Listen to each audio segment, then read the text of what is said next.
Alright, so we've hit a snag, and fortunately it's not a snag that's like a big deal, except that I got to order parts after I get this all apart. And that is that there's no keys for the ignition or the trunk, and so I'm going to have to break into the trunk.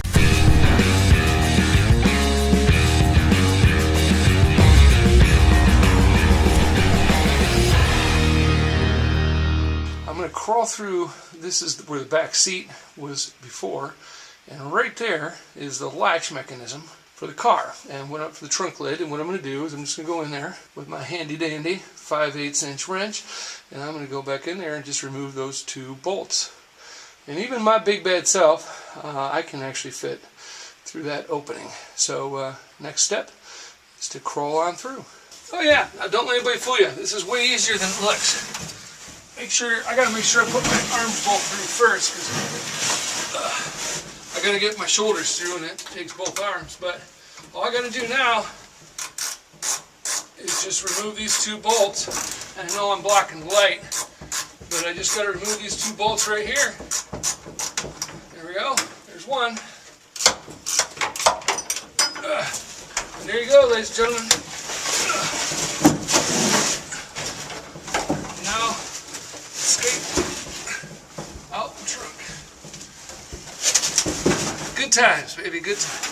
So I got the trunk lid open, and here are the two bolts. I'm going to save those guys.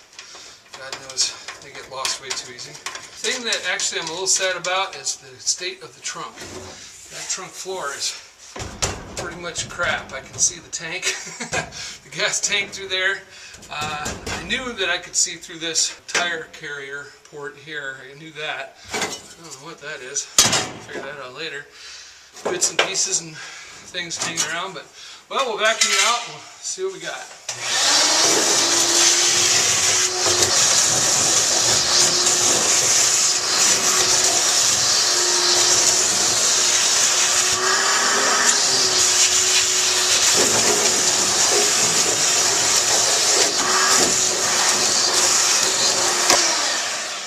Well, the good news is it's not as bad as I thought. The bad news is it's worse than I thought. So, got some spare parts bobbing around here. I don't even know what some of these are. At any rate, no big surprise.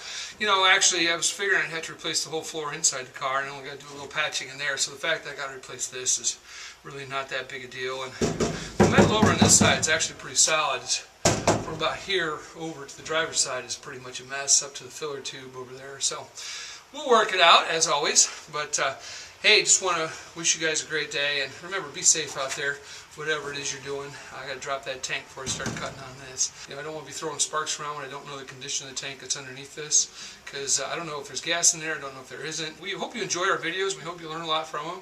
And you know, sometimes you'll see us do goofs and teach you how to not mess stuff up the way we do. Hey, you guys have a great day. God bless, and we'll talk to you soon.